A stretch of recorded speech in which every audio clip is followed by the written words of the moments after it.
I was told these slot machines would make me 10 grand a month, $10,000 in extra revenue. Fast forward 3 months, I made $556 in total. Oh, and I've had to deal with the state lottery commission, pissed off customers, and one guy who actually thought our laundromat was a casino. So here's the full story of what happens when you try to turn your laundromat into a mini Vegas and why I'd probably never do it again.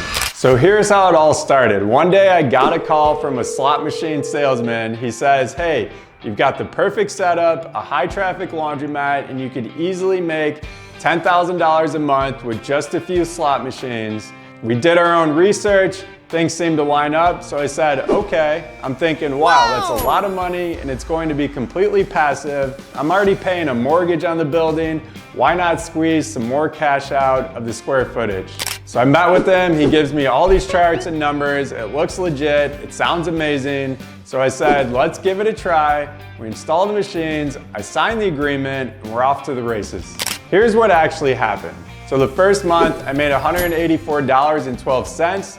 The second month, $211.89, and the third month, $160.05. And let me be clear, that's gross profit, not net. On top of that, one of the machines glitched and had to be serviced twice. A customer tried to jam quarters into the bill slot, and I had to deal with multiple complaints from thinking I was trying to scam them out of money. The kicker here, I also got a letter from the State Lottery Commission saying I had to submit additional paperwork and they might come to inspect the machines. No joke, this probably happened no less than a dozen times. So now I'm dealing with the state. If you've ever worked with a government agency before, imagine getting audited by the DMV. They wanted copies of all the machine licenses, documentation from the vendor, updated signage, and a whole bunch of other nonsense that made it feel like I was running a full-blown casino.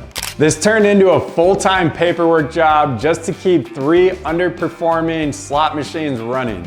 At that point, I realized this wasn't an income stream, it was a liability. So here's a lesson I learned. Number 1, if it sounds too good to be true, it probably is. Number 2, don't add complexity to your laundromat unless it adds real value. And number 3, focus on what already works. Clean machines, good customer experience and service, and actual marketing. These slot machines distracted me from what actually moves the needle and makes money within my laundromat. So if you're thinking about adding slot machines or other passive add-ons to your laundromat, do your homework first. Test small, expect friction, and don't believe the hype. If you want real strategies that actually build cash flow, hit that like and subscribe button and check out the link in the description for the free laundromat deal checklist. I'm sharing everything I've learned from owning multiple stores, the good, the bad, and the slot machine disasters.